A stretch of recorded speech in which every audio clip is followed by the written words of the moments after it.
한국이 어떻게 미국을 이깁니까? 미국 최고 고위급 회담에서 국방부 장관이 큰 소리를 치고 있습니다. 작년 벌어진 납치 사건 때문인데요. 그간 비밀로 숨겨져 있다가 최근에야 관계자들이 하나 둘 놀라운 진술을 이어나가고 있습니다. 구독과 좋아요 부탁드리고 도대체 무슨 일이 있었길래 외부에는 공개조차 되지 못했는지 바로 알아보겠습니다. 그날은 평범한 목요일 오후였어요. 대통령이 독일 베를린에서 열리는 G7 정상회의 참석차 유럽으로 향하던 중이었죠. 저는 랭글리 본부 지하 2층에 있는 항공관제센터에서 실시간 비행 데이터를 모니터링하고 있었거든요. VC-25B 보조 에어포스원의 모든 시스템이 정상 작동하고 있었어요. 엔진 출력 97%, 연료량 충분, 통신 상태 양호, 완벽했습니다. 12년간 이런 임무를 수행해오면서 이보다 안정적인 비행은 드물었을 정도니까요. 대통령의 유럽 순방은 예정대로 진행될 것 같았거든요. 그런데 오후 4시 23분 믿을 수 없는 일이 벌어졌어요. 갑자기 보조 에어포스원에서 오는 모든 신호가 끊어진 겁니다. 레이더 화면에서 그 거대한 점이 사라졌고 무선 통신도 완전히 두절됐죠. 처음엔 일시적인 통신 장애라고 생각했어요. 유럽 상공에서는 가끔 이런 일이 있었거든요. 하지만 이번은 달랐습니다. 5분이 지나도 10분이 지나도 연락이 없었어요. 관제실 전체가 아수라장이 되었습니다. 대통령이 탑승한 에어포스원이 사라진 겁니다. 제 머릿속이 하얘졌어요. 12년간 이런 상황을 한 번도 겪어본 적이 없었죠. 상황실에서는 즉시 최악의 시나리오를 가정하고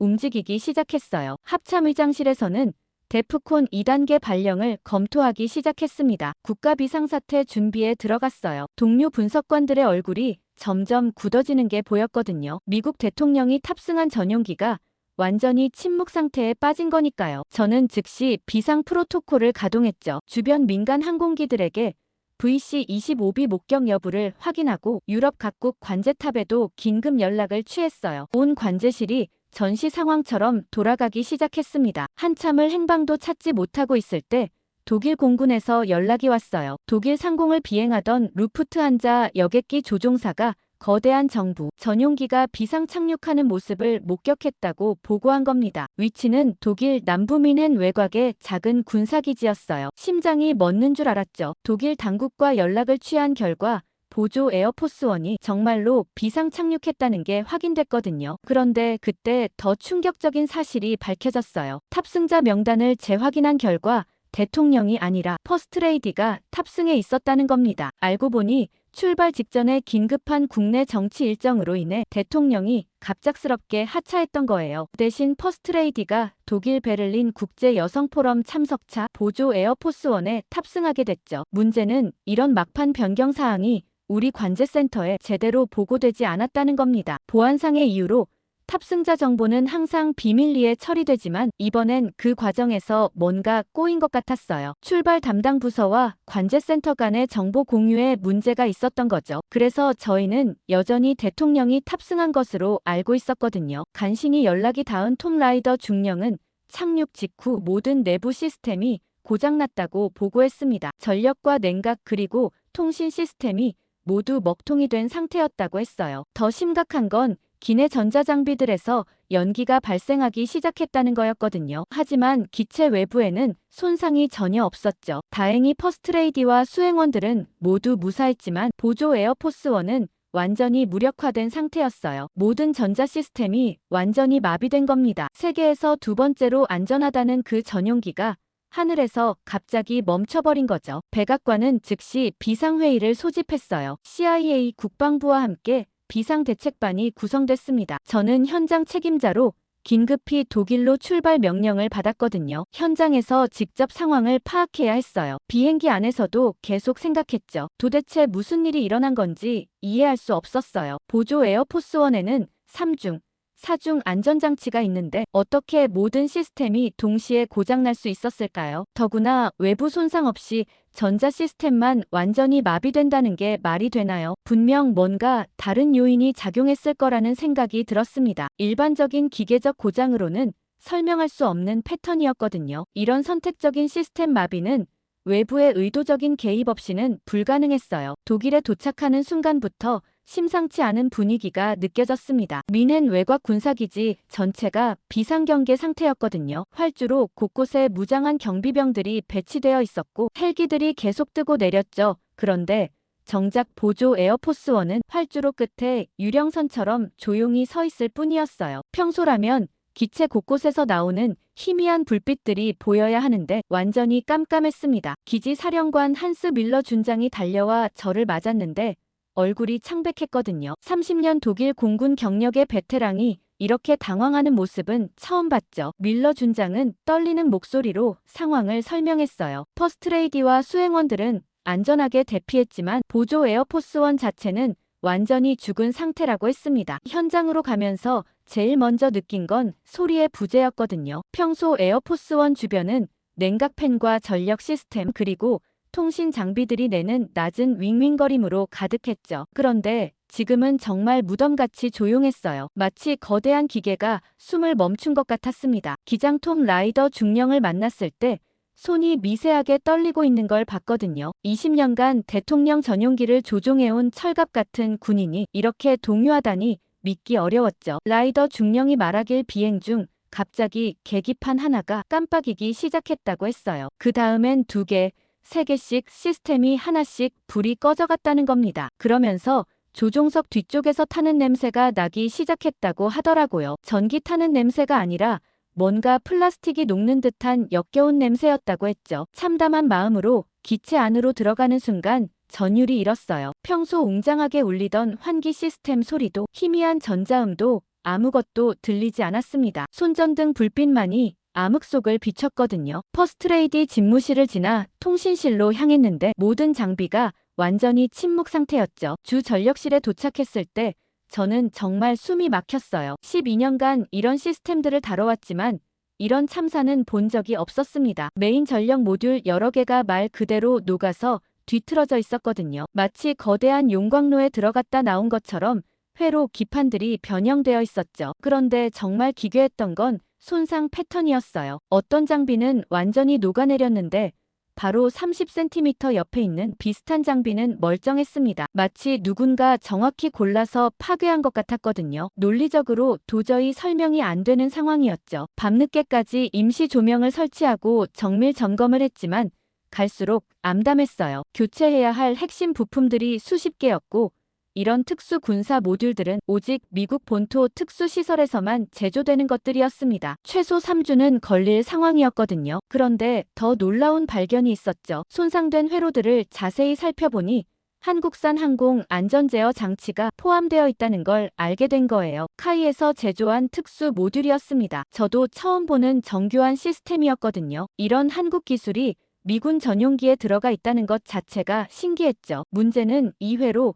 구조가 너무 복잡했다는 거예요. 일반적인 미군 표준 장비와 완전히 다른 설계 방식이었습니다. 우리 기술팀으로는 도저히 이해할 수 없는 구조였거든요. 더군다나 이 부분이 전체 시스템의 핵심적인 역할을 하고 있었죠. 워싱턴에서 급파된 최고 기술 전문가들과 함께 긴급 회의를 했어요. 항공전자 전문가 로버트 체이스 박사는 30년 경력 동안 이런 손상은 본 적이 없다고 했습니다. 특히 한국산 제어 장치의 손상 패턴이 이해할 수 없다는 거였거든요. 저는 회의에서 강력하게 주장했죠. 이 회로 구조를 정확히 이해하고 복원할 수 있는 나라는 한국뿐이라고 말이에요. 특히 설계자 중 한 명이었던 이도현이라는 기술자의 이름을 언급하며 긴급 협조를 제안했습니다. 카이에서 20년간 일하면서 이런 시스템 설계에 직접 참여했던 사람이라고 했거든요. 하지만 회의실 분위기는 차가웠죠. 한국 기술 유출 가능성과 기밀 노출 우려라는 이유로 제안이 묵살됐어요. 심지어 일부 참모들은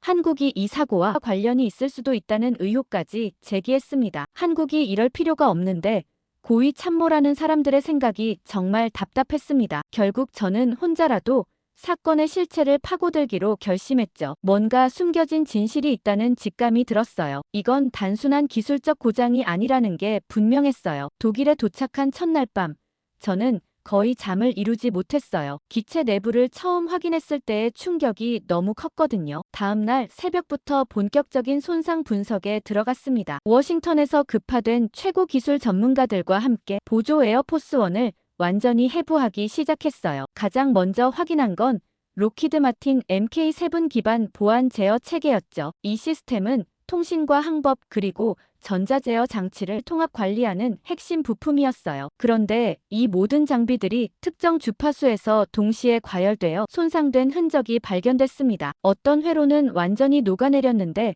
바로 옆에 있는 비슷한 장비는 멀쩡했어요. 마치 누군가 정확히 골라서 파괴한 것 같았죠. 항공전자 전문가 로버트 체이스 박사도 30년 경력 동안 이런 손상은 본 적이 없다고 했습니다. 특히 일부 회로에서는 의도적으로 교란된 것처럼 보이는 증거가 등장했어요. 정상적인 전기적 과부하로는 절대 만들어질 수 없는 패턴이었거든요. 온도, 분포도 이상했어요. 극도로 높은 열에 노출된 부분과 전혀 영향받지 않은 부분이 명확히 구분됐죠. 밤늦게까지 정밀 분석을 계속했지만 갈수록 미스터리만 깊어갔어요. 그런데 셋째 날 아침, CIA 분석팀에서 놀라운 보고를 받았습니다. 손상된 회로 패턴이 과거 한국하이가 사용한 알고리즘과 유사하다는 거예요. 특히 전력 분배 시스템의 손상 방식이 한국이 개발한 특수 제어 기법과 일치한다는 분석이었어요. 이게 무슨 의미인지 처음엔 이해할 수 없었죠. 한국이 우리 시스템에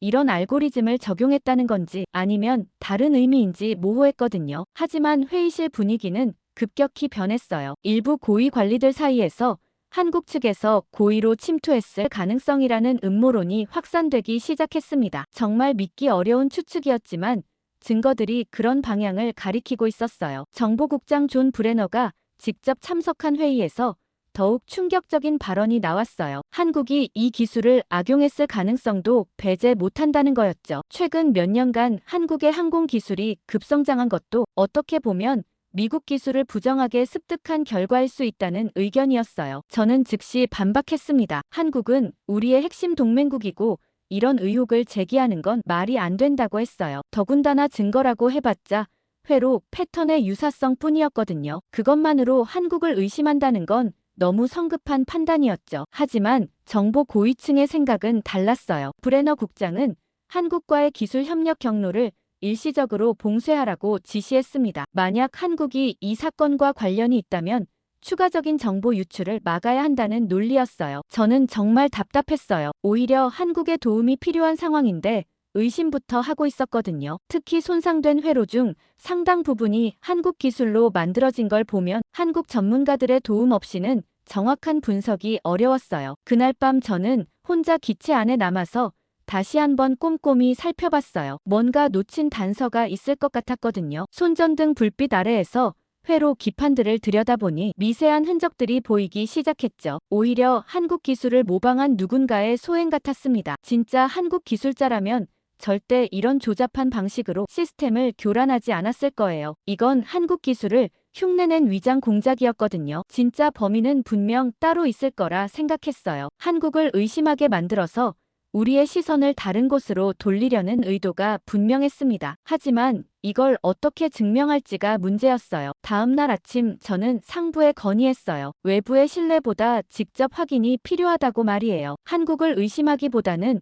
오히려 한국 전문가들의 도움을 받아서 진짜 범인을 찾아야 한다고 주장했죠. 하지만 묵묵부답이었습니다. 그 사이 상황은 시간이 지날수록 더욱 복잡해졌어요. 대통령은 상황 악화를 우려해서 언론 발표를 계속 연기하고 있었습니다. 백악관 대변인실에서는 퍼스트레이디의 유럽 방문이 일시 연기됐다고만 발표했거든요. 진짜 이유는 철저히 숨기고 있었죠. 독일군은 퍼스트레이디를 람슈타인 공군기지 내 특수시설에서 보호하고 있었어요. 외부와의 접촉을 완전히 차단한 상태였습니다. 독일 정부도 이 사건이 국제적 파장을 일으킬까봐 극도로 신경 쓰고 있었거든요. 한편 미군과 CIA 간의 갈등은 점점 심해졌죠. 공군에서는 순수하게 기술적 문제로 접근하려 했지만 CIA에서는 테러나 사보타주 가능성에 더 집중하고 있었어요. 서로 다른 방향으로 수사를 진행하다 보니 효율성이 떨어졌습니다. 특히 공군 정비사령관 제임스 윌슨 중장과 CIA 작전국장 데이비드 코헨 사이의 대립이 심각했어요. 윌슨 중장은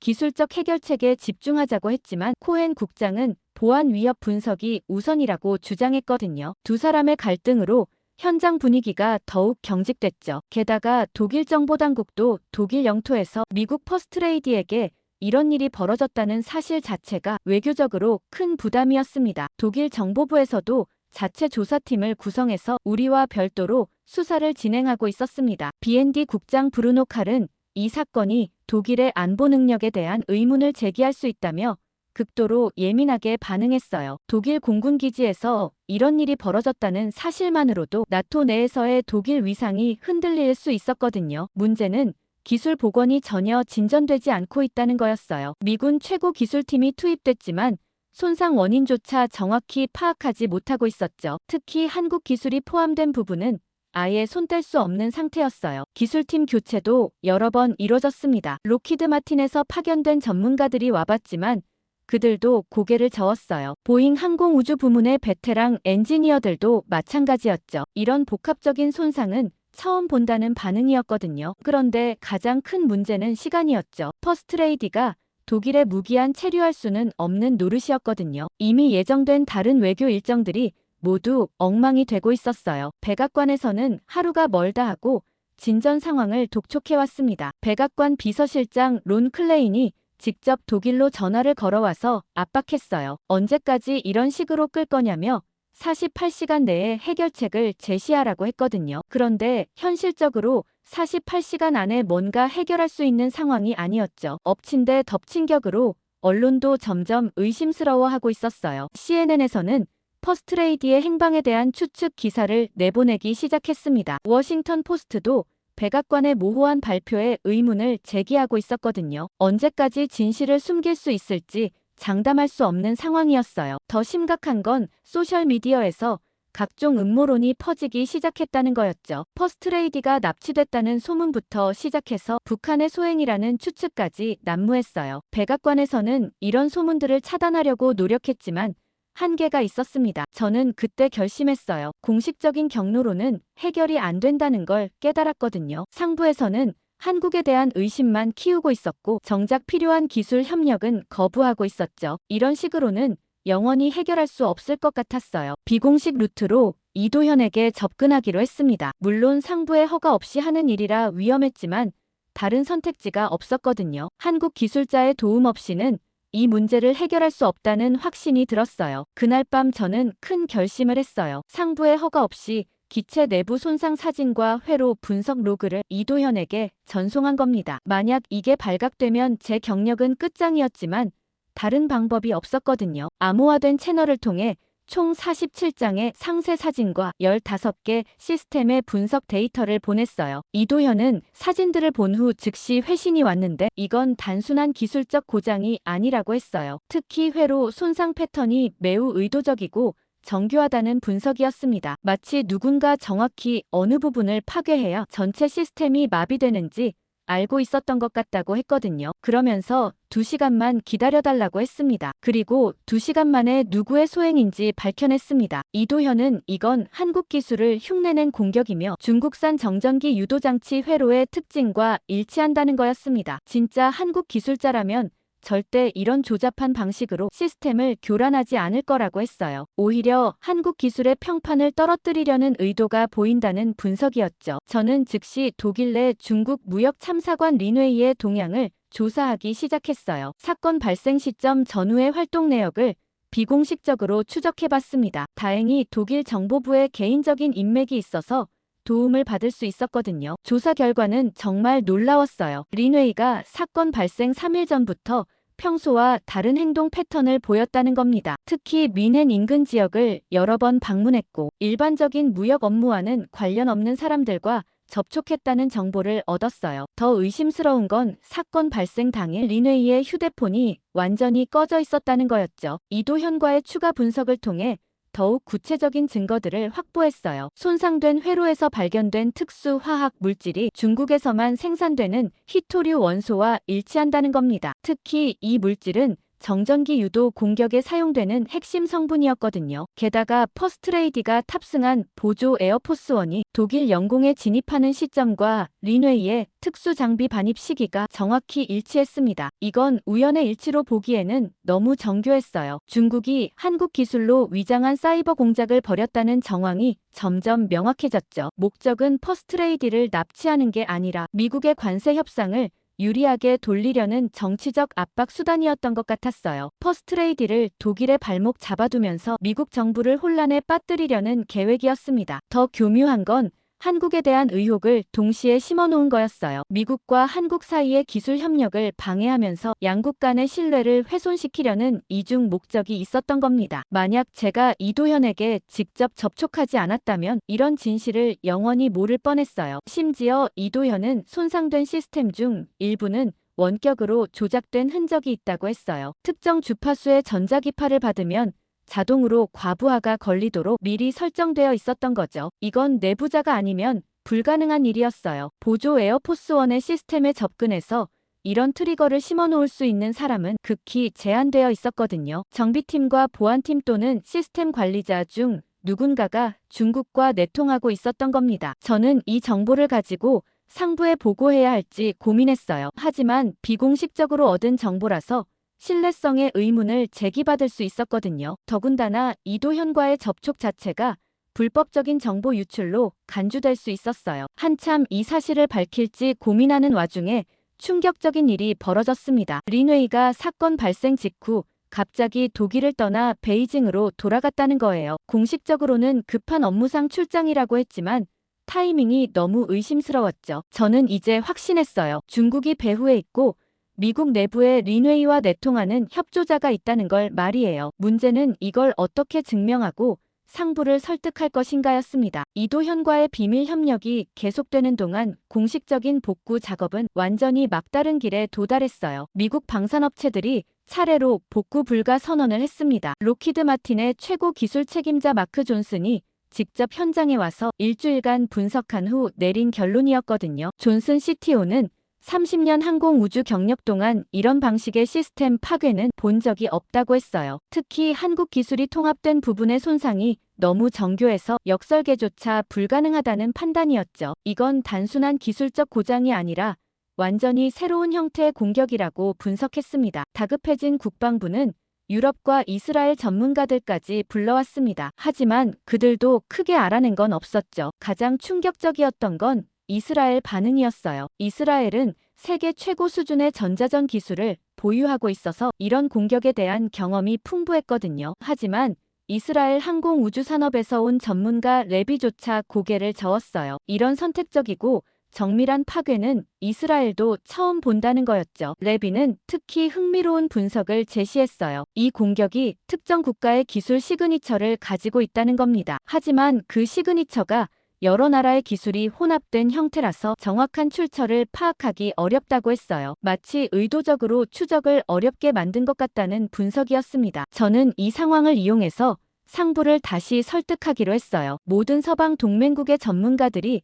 손을 들었다는 사실을 강조하면서 중국이 사이버 공작을 벌였다고 폭로했습니다. 그리고 이를 알아낼 수 있었던 게 한국 기술자 덕분이라고 설명했어요. CIA 국장 윌리엄 번스가 직접 참석한 긴급 브리핑에서 저는 모든 증거를 제시했죠. 린웨이의 수상한 행적과 중국산 화학 물질의 발견 그리고 이도현의 분석 결과까지 모든 걸 공개했어요. 물론 비공식 채널을 통해 얻은 정보라는 점도 솔직히 인정했습니다. 번스 국장의 반응은 예상보다 차분했어요. 오히려 제가 독단적으로 행동한 것에 대해서는 크게 문제 삼지 않았거든요. 중국의 개입 가능성에 대해서는 이미 의심하고 있었다고 했어요. 다만 확실한 증거가 없어서 조심스러웠다는 거였죠. 가장 설득력 있었던 건 기술적 분석이었어요. 이도현이 제공한 손상 메커니즘에 대한 설명이 다른 어떤 전문가의 분석보다 정확했거든요. 특히 정전기 유도 공격의 구체적인 방법론까지 제시한 건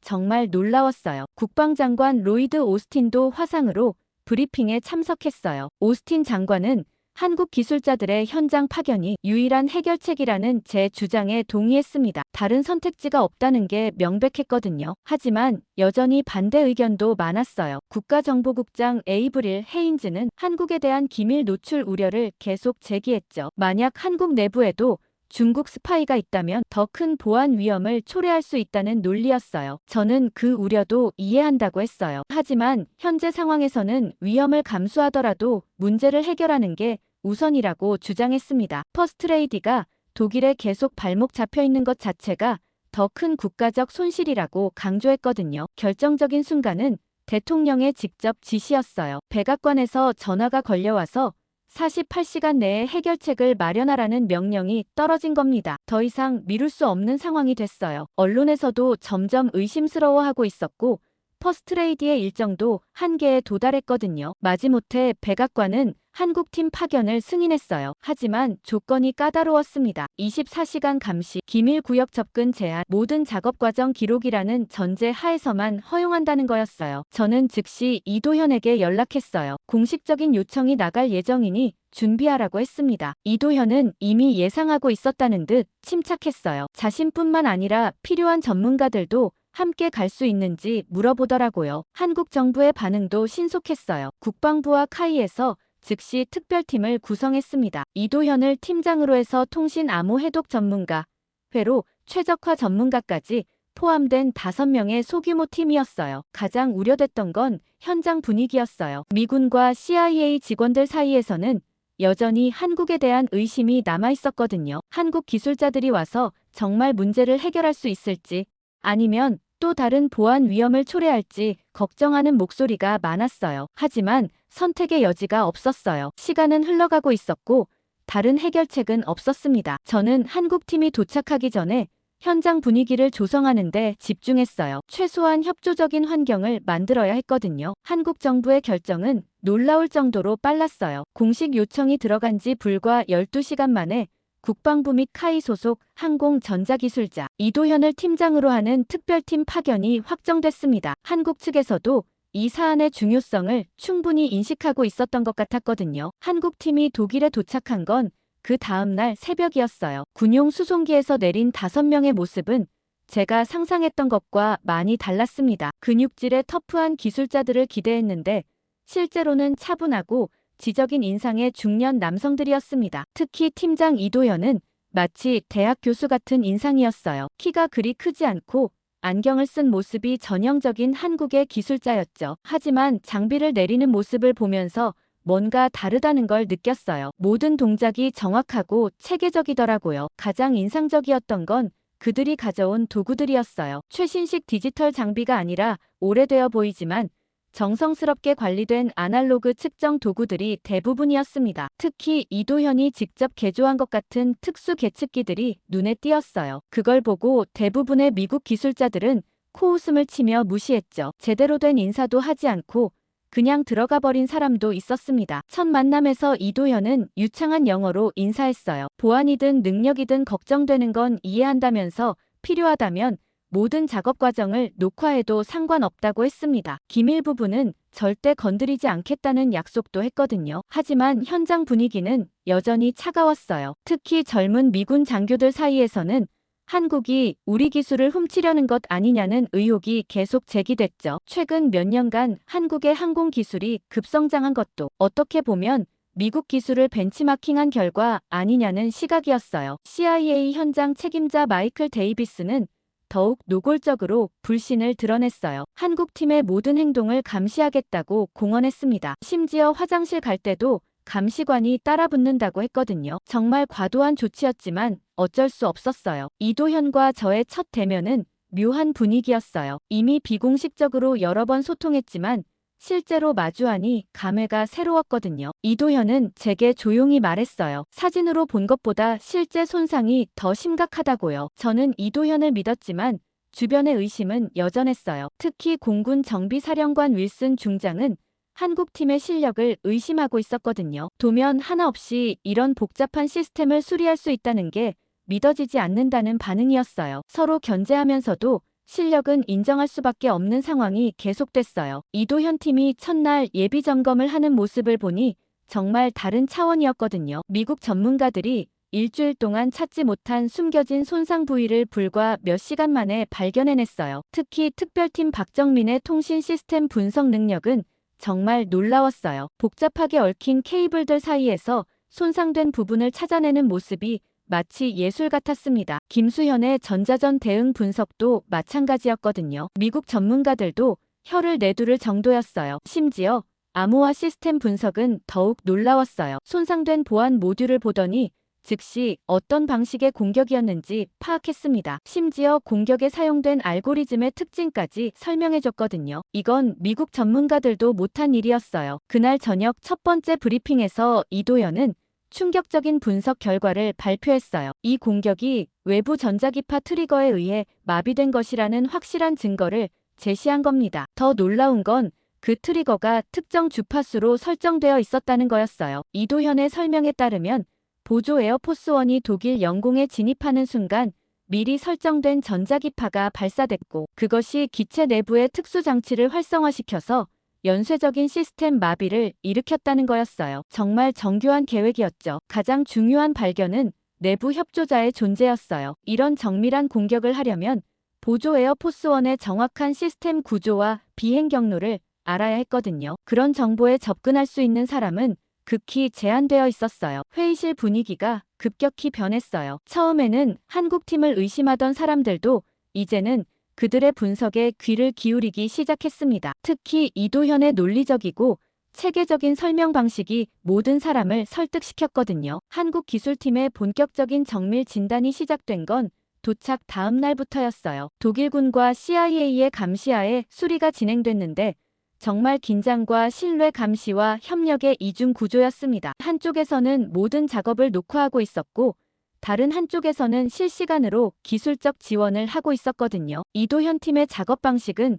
정말 독특했어요. 가장 먼저 한 일이 기체 전체를 마치 환자를 진찰하듯 꼼꼼히 살펴보는 거였습니다. 21세기 첨단 기술 시대에 이런 원시적인 방법을 쓴다는 게 처음엔 이해가 안 됐죠. 하지만 결과는 놀라웠어요. 미국 최첨단 장비로도 찾지 못했던 미세한 손상까지 모두 찾아냈거든요. 특별팀 박정민은 통신 케이블의 내부 단선을 손끝 감각만으로 감지해냈고, 김수현은 전자전 장비에 숨겨진 오작동 부위를 정확히 집어냈어요. 복잡한 배선도 없이 전선 하나하나를 따라가면서 문제점을 파악하는 모습이 정말 예술 같았습니다. 마치 30년을 함께 일한 것처럼 시스템의 특성을 정확히 알고 있는 것 같았거든요. 그런데 가장 놀라운 건 그들의 팀워크였어요. 말 한마디 없이도 서로가 무엇을 필요로 하는지 정확히 알고 있었거든요. 이도현이 손만 뻗으면 박정민이 정확한 도구를 건네주고, 김수현은 필요한 측정을 미리 해놨어요. 정말 완벽한 호흡이었죠. 더욱 감탄스러웠던 건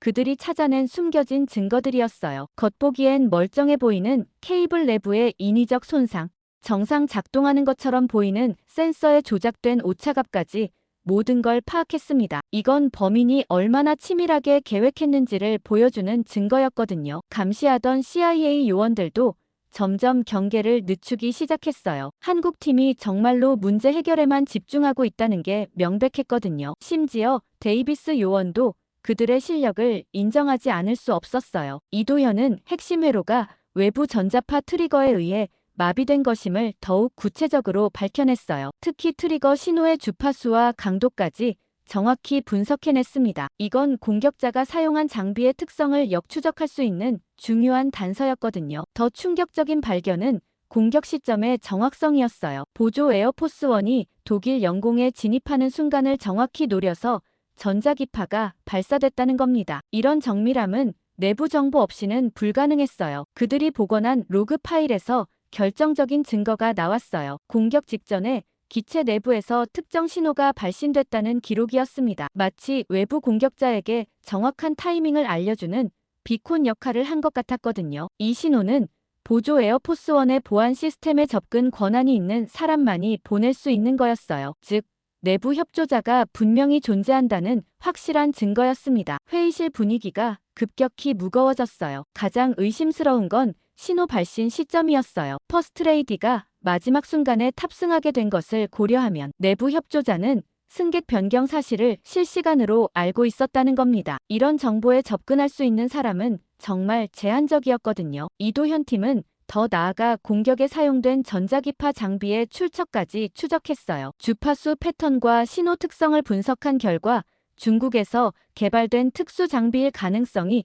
높다는 결론을 내렸습니다. 특히 PLA 전자전 부대가 사용하는 장비와 유사한 특징을 보였어요. 게다가 공격 당일 독일 내 특정 지점에서 강력한 전자기파가 발사됐다는 기록이었습니다. 그 지점은 린웨이가 자주 방문했던 뮌헨 외곽 지역과 정확히 일치했거든요. 그리고 공격에 사용된 장비가 이동식이었고 공격 후 즉시 철수했다는 흔적을 찾아냈습니다. 심지어 철수 경로까지 추정해냈거든요. 이 모든 증거들이 중국의 조직적인 공작을 가리키고 있었어요. 하지만 여전히 가장 중요한 퍼즐 조각이 남아있었어요. 내부 협조자의 정체였습니다. 누가 중국과 내통해서 이런 정밀한 공격을 가능하게 했는지 찾아내야 했거든요. 이도현은 마지막으로 가장 중요한 분석을 제시했어요. 내부 신호를 보낸 장치의 위치를 역추적할 수 있다는 겁니다. 기체 내부 어느 지점에서 신호가 발신됐는지 정확히 찾아낼 수 있다고 했거든요. 그날 밤 작업이 끝난 후 저는 이도현과 함께 기지 내 임시 숙소에서 라면을 먹으며 대화를 나누게 됐어요. 하루 종일 긴장 속에서 작업한 후라 둘 다 피곤했지만 뭔가 이야기하고 싶은 기분이었거든요. 이도현이 직접 가져온 한국 라면을 끓여주면서 자연스럽게 개인적인 이야기가 시작됐습니다. 이도현은 의외로 말이 많았어요. 평소에는 과묵해 보였는데 막상 개인적인 자리에서는 따뜻하고 유머러스한 사람이었거든요. 특히 자신이 왜 항공기술자가 됐는지에 대한 이야기를 들려줬는데 정말 감동적이었어요. 이도현의 할아버지는 베트남전에 참전했던 분이었어요. 한국 공군 정비병으로 참전해서 미군 기지에서 팬텀 전투기 정비를 담당했었다고 하더라고요. 그때는 한국 기술자들이 미군 장비를 배우는 입장이었지만 할아버지는 정말 성실하게 일했다고 했어요. 가장 인상 깊었던 건 할아버지의 철학이었어요. 할아버지가 늘 하시던 말씀이 전투기는 날아가는 게 아니라 살아 돌아오는 거라는 거였습니다. 아무리 뛰어난 조종사라도 기체에 문제가 있으면 돌아올 수 없다는 뜻이었거든요. 그래서 정비사의 역할이 조종사의 생명을 좌우한다고 믿으셨어요. 베트남 전쟁 중에 할아버지가 정비한 팬텀기들은 단 한 대도 기술적 결함으로 추락하지 않았다고 해요. 미군 조종사들이 이도현의 할아버지를 신뢰했고 그 덕분에 많은 생명을 구할 수 있었다는 거였죠. 이런 이야기를 들으니 왜 이도현이 이렇게 정밀하고 신중한지 이해가 됐어요. 할아버지는 전쟁이 끝난 후에도 계속 항공정비 일을 하셨어요. 대한항공정비팀에서 일하시면서 민간 항공기 안전에 평생을 바치셨다고 합니다. 특히 추락한 동료들을 살리고 싶어서 항공 안전 기술 개발에 헌신하셨다는 거였거든요. 이도현은 어릴 때부터 할아버지 작업실에서 시간을 보냈다고 해요. 각종 공구들을 만지작거리면서 자연스럽게 기계의 원리를 배웠다고 하더라고요. 할아버지는 이도현에게 기계는 살아있는 것처럼 대해야 한다고 가르치셨대요. 그 철학을 계승한 이도현이 항공 안전 기술 개발에 뛰어들게 된 배경을 알게 됐어요. 단순히 기술적 호기심이 아니라 사람의 생명을 구하고 싶다는 사명감이었던 겁니다. 특히 한국의 독자 기술로 세계 최고 수준의 안전 시스템을 만들고 싶다는 꿈이 있었거든요. 이도현이 말하길 오늘 미국 기체를 복구하는 것이 곧 기술의 자주성을 의미한다고 여긴다는 거였어요. 과거에는 미국 기술을 배우는 입장이었지만 이제는 우리 기술로 미국을 도울 수 있게 됐다는 자부심이 있었습니다. 할아버지가 보시면 정말 자랑스러워 하실 거라고 했어요. 하지만 동시에 부담감도 컸어요. 만약 이번 임무에 실패하면 한국 기술에 대한 신뢰가 크게 떨어질 수 있었거든요. 더군다나 중국의 음모로 한국이 의심받고 있는 상황에서 성공적으로 임무를 완수해야만 오해를 풀 수 있었어요. 이도현은 또한 미국과 한국의 기술 협력에 대한 희망도 표현했어요. 이번 일을 계기로 양국 간의 진정한 기술 파트너십이 구축됐으면 좋겠다는 바람이었습니다. 서로 배우고 발전할 수 있는 관계가 되기를 원한다고 했거든요. 라면을 다 먹고 나서 이도현은 마지막으로 할아버지 이야기를 더 해줬어요. 할아버지가 돌아가시기 전에 마지막으로 하신 말씀이 하늘을 나는 모든 것들이 안전하게 땅에 내려올 수 있도록 도우라는 거였다고 해요. 그 유언을 지키기 위해 평생 이 일을 하고 있다고 했습니다. 그날 밤 저는 이도현이라는 사람을 진정으로 이해하게 됐어요. 단순한 기술자가 아니라 깊은 철학과 사명감을 가진 사람이라는 걸 알게 됐거든요. 그리고 한국 기술자들의 수준이 얼마나 높은지도 새삼 깨달았어요. 다음 날 새벽부터 한국팀의 본격적인 시스템 해독 작업이 시작됐어요. 이도현은 밤새 준비한 분석 계획을 바탕으로 팀원들에게 구체적인 역할을 분담했습니다. 미군도 포착 못한 기체 내 잠입 알고리즘과 트리거 회로 구조를 완전히 해독하겠다는 야심찬 목표였거든요. 박정민이 가장 먼저 성과를 올렸어요. 통신 시스템의 깊숙한 곳에 숨겨진 외부 삽입형 코덱을 발견한 겁니다. 이 코덱은 정상적인 통신 과정에서는 전혀 작동하지 않다가 특정 신호를 받으면 활성화되는 구조였어요. 정말 교묘한 장치였죠. 더 놀라운 건 이 코덱의 제조사였어요. 김수현의 정밀 분석 결과 중국제 특수 칩임이 판명됐습니다. 특히 PLA 전자전 부대에서 사용하는 것과 동일한 시그니처를 가지고 있었거든요. 이제 중국의 개입이 확실해졌어요. 이준석은 전력 시스템에서 더욱 충격적인 발견을 했어요. 메인 파워 유닛에 극소형 과부하 유발 장치가 설치되어 있었다는 겁니다. 이 장치는 외부 신호를 받으면 의도적으로 전력 공급을 불안정하게 만들어서 연쇄적인 시스템 마비를 일으키도록 설계되어 있었어요. 가장 정교한 부분은 타이밍 제어였어요. 최영수가 분석한 결과 모든 장치들이 정확히 동시에 작동하도록 프로그래밍되어 있었습니다. 통신 두절, 전력 마비, 냉각 시스템 고장이 연쇄적으로 발생하면서 기체를 완전히 무력화시키는 구조였거든요. 하지만 회로 복구 작업은 생각보다 순조롭게 진행됐어요. 이도현 팀이 가져온 특수 장비와 기술로 손상된 부분들을 하나씩 복원해 나갔습니다. 특히 한국에서 개발된 대체 모듈들이 미군 시스템과 완벽하게 호환됐어요. 복구 작업이 거의 완료될 무렵 이도현은 가장 중요한 발견을 했어요. 특정 접근 로그를 분석하던 중 미국 내부에서 이 암호키를 발급한 사람의 흔적을 발견한 겁니다. 모든 외부 장치들이 작동하려면 내부 인증이 필요했는데 그 인증을 해준 사람이 있었던 거예요. 로그 분석 결과는 정말 충격적이었어요. 암호키 발급 시점이 보조 에어포스1 출발 2시간 전이었습니다. 즉, 내부 협조자는 퍼스트레이디의 탑승 변경 사실을 실시간으로 알고 있었다는 뜻이었거든요. 상세 로그에서 더욱 구체적인 증거가 나왔어요. 암호키를 발급한 단말기의 고유 번호와 접속 위치까지 모두 기록되어 있었습니다. 심지어 발급자의 개인 인증 정보까지 남아 있었거든요. 이 정보를 바탕으로 역추적한 결과 정말 놀라운 사실이 밝혀졌어요. 암호키를 발급한 사람은 대통령 국가안보팀 정보담당관 네이선 벨이었습니다. 벨은 에어포스1 보안 시스템에 대한 최고 권한을 가진 몇 안 되는 사람 중 하나였거든요. 더 충격적인 건 벨의 활동 패턴이었어요. 이도현 팀의 분석에 따르면 벨이 지난 6개월 동안 여러 차례 보안 시스템에 수상한 접근을 했다는 기록이 발견됐습니다. 특히 한국 기술이 포함된 부분에 대한 접근이 유독 많았어요. 또한 벨이 독일 도착 직전에 암호화된 메시지를 누군가에게 보냈다는 흔적이 있었습니다. 메시지 내용은 해독할 수 없었지만 수신자가 린웨이와 연결된 번호라는 게 확인됐거든요. 심지어 벨이 보낸 메시지에는 보조 에어포스1의 정확한 비행 경로와 시스템, 취약점에 대한 정보가 포함되어 있었을 가능성이 높다는 겁니다. 이런 정보가 있어야만 그렇게 정밀한 공격이 가능했거든요. 벨의 시스템 접근 패턴을 더 자세히 분석한 결과 벨이 의도적으로 보안 시스템의 특정 부분을 약화시켜놨다는 증거를 찾아냈습니다. 마치 외부 공격을 위한 백도어를 만들어 놓은 것 같았어요. 가장 교묘했던 건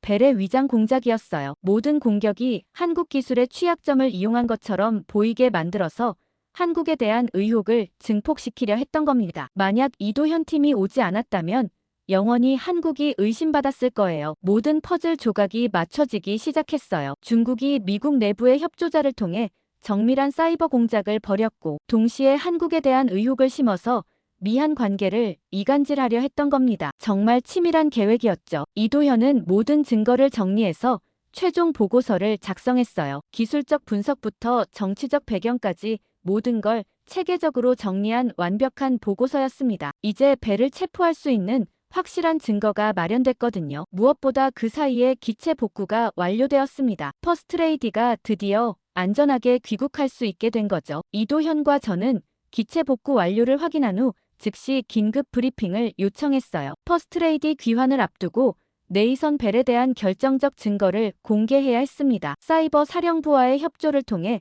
벨의 기체 접근 기록을 더욱 상세히 추적할 수 있었거든요. 브리핑룸에는 CIA 국장 윌리엄 번스부터 국방장관 로이드 오스틴까지 화상으로 참석했어요. 독일 현장에서는 유럽 사령관 크리스토퍼 카볼리 대장이 직접 참석했습니다. 이도현은 차분하면서도 논리적으로 모든 증거를 제시했어요. 가장 충격적이었던 건 벨의 접근 기록이었어요. 사이버 사령부의 협조로 확보한 상세 로그에 따르면 벨이 지난 8개월 동안 총 23차례에 걸쳐 보조 에어포스원의 보안 시스템에 비정상적인 접근을 했다는 겁니다. 특히 한국 기술이 통합된 부분에 대한 접근이 집중적이었어요. 더 결정적인 증거는 통신 기록이었어요. NSA의 협조를 받아 분석한 결과 벨이 독일 도착 직전에 린웨이와 직접 통신한 기록이 발견됐습니다. 암호화된 메시지였지만 전송 시점과 수신자가 명확했거든요. 번스 CIA 국장의 표정이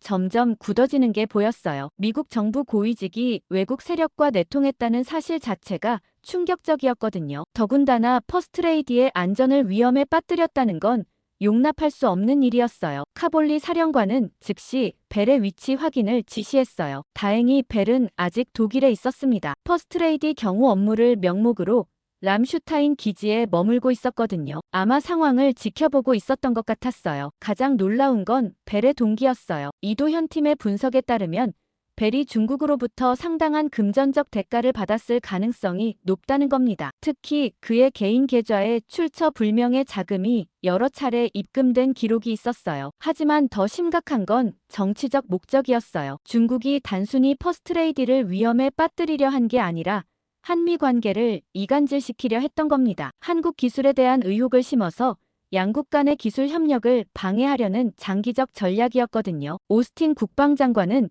즉시 체포 명령을 내렸어요. 벨을 군사법정에 세워서 반역죄로 처벌하겠다는 단호한 의지를 보였습니다. 이런 배신 행위는 절대 용납할 수 없다고 강조했거든요. 체포 작전은 신속하게 진행됐어요. 저와 이도현이 증거 자료를 정리하는 동안 FBI 특수수사팀이 벨의 숙소로 향했습니다. 벨은 별다른 저항 없이 체포됐어요. 아마 이미 상황이 끝났다는 걸 알고 있었던 것 같았죠. 벨의 체포 소식이 전해지자 현장 분위기가 급격히 바뀌었어요. 처음에는 한국팀을 의심하던 사람들도 이제는 미안해하는 기색이 역력했습니다. 특히 젊은 장교들이 이도현에게 직접 사과하는 모습도 보였거든요. 가장 중요한 건 퍼스트레이디의 안전한 귀환이었어요. 모든 시스템이 완전히 복구된 보조 에어포스원의 퍼스트레이디가 탑승할 준비가 완료됐습니다. 이도현 팀이 마지막 점검까지 완료해서 안전성을 보장했거든요. 사건의 전모가 밝혀지면서 사건 전체가 극비로 봉인됐어요. 벨의 배신과 중국의 개입 사실이 공개되면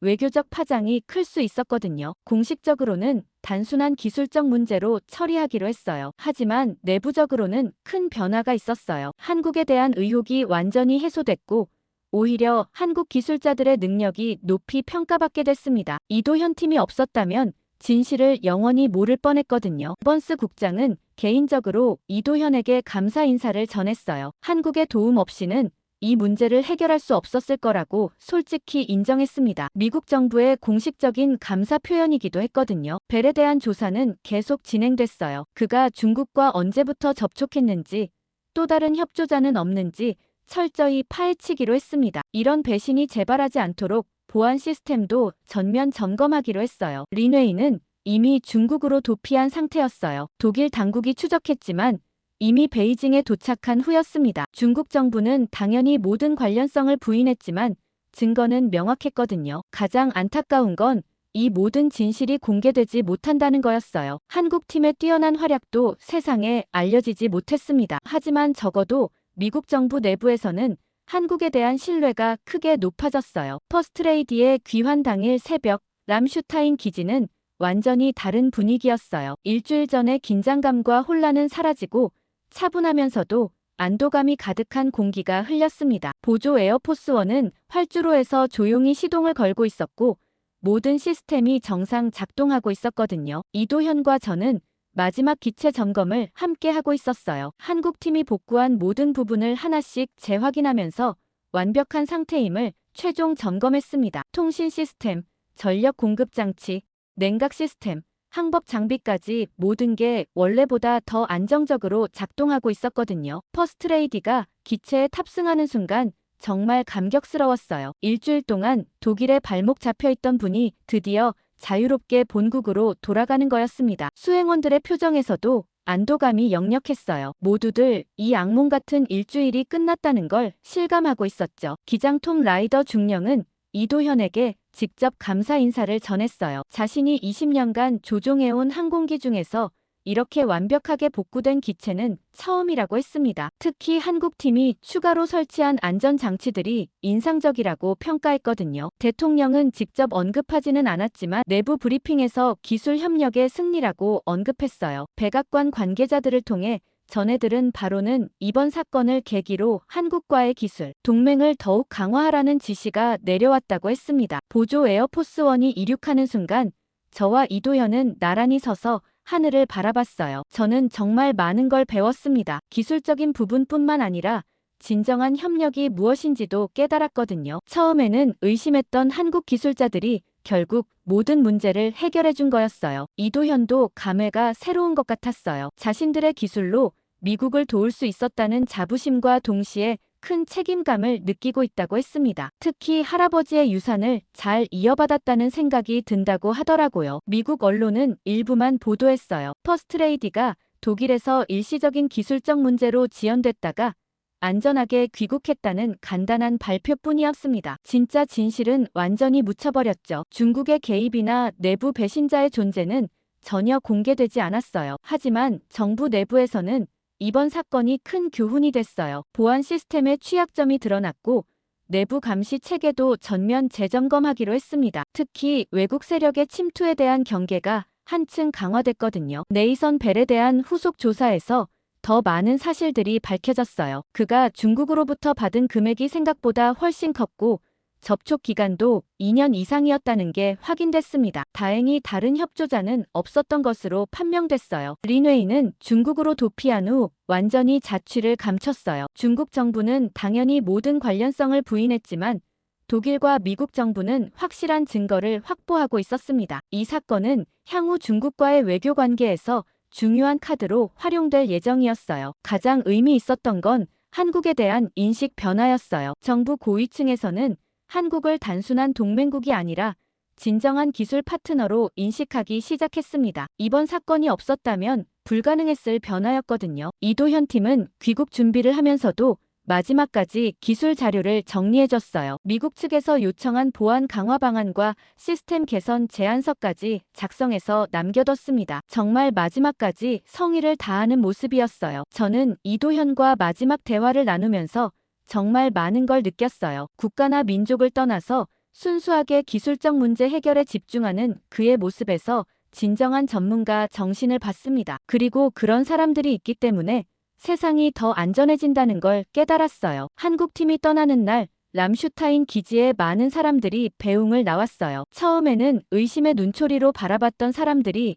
이제는 진심으로 고마워하고 있었습니다. 특히 젊은 기술자들은 한국의 기술 수준에 대해 새로운 인식을 갖게 됐다고 했어요. 이도현은 떠나면서 저에게 말했어요. 언젠가 또 이런 일이 생기면 주저하지 말고 연락하라고요. 기술에는 국경이 없고 사람의 생명을 구하는 일에는 더욱 그렇다고 했습니다. 정말 감동적인 말이었거든요. 퍼스트레이디의 안전한 귀국 소식이 전해지자 백악관도 안도의 분위기였어요. 일주일간의 긴장이 마침내 해소된 겁니다. 하지만 이 모든 과정에서 한국의 역할은 공개되지 않았어요. 조용한 영웅들로 남게 된 거죠. 그런데 퍼스트레이디가 귀국한 지 일주일 후 예상치 못한 일이 벌어졌어요. 퍼스트레이디가 백악관 공개 행사에서 이도현을 직접 언급한 겁니다. 아이들과 함께한 과학교육 행사에서 하늘을 나는 모든 것을 안전하게 만드는 사람들이 있다며 한국의 뛰어난 기술자를 만났다고 말했거든요. 그 발언이 언론의 주목을 받기 시작했어요. 처음에는 단순한 외교적 립서비스로 여겨졌지만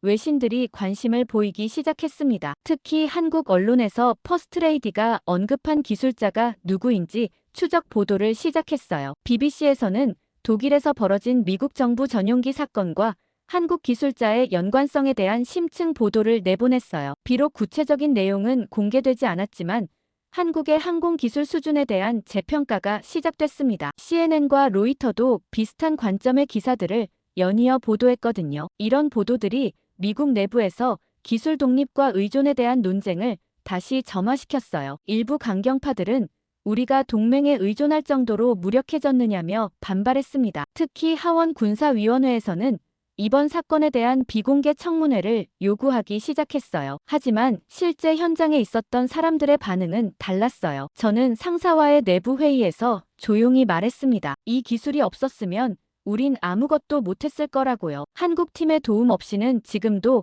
독일에서 헤매고 있었을 거라고 솔직하게 인정했거든요. 국방부 내에서는 오히려 긍정적인 평가가 나오기 시작했어요. 합참의장 마크 밀리 대장은 내부 보고서에서 이도현의 실력은 MIT 출신들도 감탄할 수준이라고 평가했습니다. 한국과의 기술 협약 확대 논의도 본격적으로 시작됐거든요. 가장 큰 변화는 백악관의 입장이었어요. 국가안보보좌관 제이크 설리번이 주도해서 한국과의 기술 동맹을 내부적으로 강화하라는 지시가 내려왔습니다. 이번 사건이 얼마나 큰 교훈을 줬는지 보여주는 대목이었어요. 펜타곤에서는 한국 항공우주산업과의 합작 프로젝트를 검토하기 시작했어요. 특히 차세대 전투기 개발에서 한국의 전자전 기술을 도입하는 방안이 논의됐습니다. 이전에는 상상할 수 없었던 일이었거든요. 하지만 여전히 반대 목소리도 만만치 않았어요. 일부 공화당 의원들은 미국의 기술 우위가 흔들리고 있다며 우려를 표명했습니다. 동맹국에 의존하는 것보다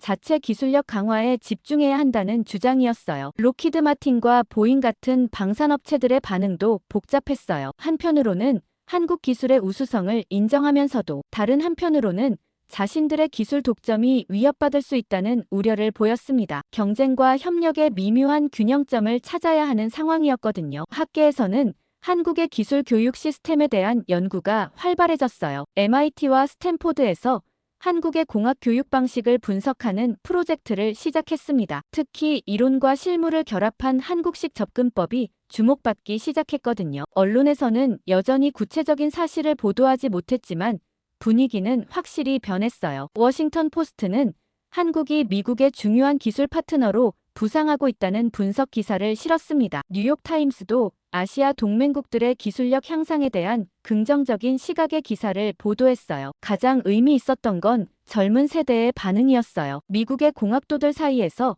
한국 기술에 대한 관심이 크게 높아졌습니다. 특히 카이나 삼성전자 같은 한국 기업으로의 인턴십 지원이 급증했다고 했거든요. 저는 이런 변화들을 지켜보면서 정말 감회가 새로웠어요. 불과 몇 주 전만 해도 한국을 의심하던 사람들이 이제는 파트너로 인정하기 시작했습니다. 이도현과 한국팀이 만들어낸 변화가 얼마나 큰지 실감할 수 있었어요. 하지만 동시에 아쉬움도 있었어요. 진짜 진실이 공개되지 못해서 한국팀의 진정한 공로가 세상에 알려지지 못했습니다. 그들이 얼마나 헌신적으로 일했는지, 얼마나 뛰어난 능력을 보여줬는지 제대로 평가받지 못한 거였거든요. 그럼에도 불구하고 실질적인 변화는 분명히 일어나고 있었어요. 정부 차원에서 한국과의 기술 협력이 확대되고 있었고 민간 부문에서도 관심이 높아지고 있었습니다. 이도현 팀의 조용한 영웅적 행동이 결국 큰 변화를 만들어낸 거였어요. 무엇보다 중요한 건 신뢰가 회복됐다는 거였어요. 한국에 대한 의혹이 완전히 해소됐고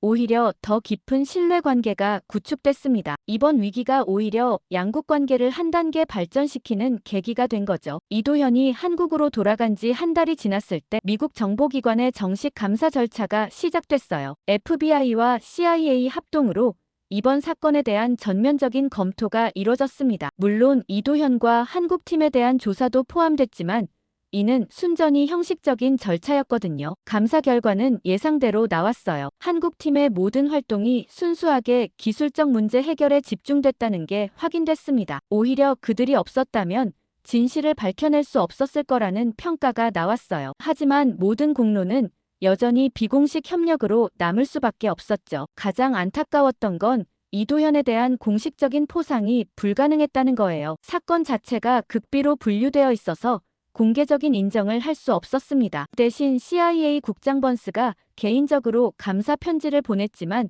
그마저도 비공개였거든요. 그런데 뜻밖의 일이 벌어졌어요. 퍼스트레이디가 개인적으로 이도현에게 편지를 보낸 겁니다. 백악관 공식 편지지에 손으로 직접 쓴 편지였어요. 나를 구한 분이 한국에 있다고 들었습니다. 라고 시작하는 정말 진심이 담긴 내용이었거든요. 편지에는 구체적인 사건 내용은 없었지만 깊은 감사의 마음이 표현되어 있었어요. 특히 기술자의 숭고한 사명감에 대한 존경을 표하는 부분이 인상적이었습니다. 비록 세상에 알려지지 못하지만 진정한 영웅이라는 표현도 있었어요. 이도현은 그 편지를 받고 정말 감격해했다고 해요. 한국 정부를 통해 전해들은 바로는 편지를 받은 후 한동안 말을 잇지 못했다고 했습니다. 자신의 일이 인정받았다는 것보다 사람을 구했다는 사실에 더 큰 의미를 두고 있다고 했거든요. 저도 이도현에게 개인적인 메시지를 보냈어요. 공식적인 경로는 아니었지만 암호화된 채널을 통해 연락을 취했습니다. 가장 하고 싶었던 말은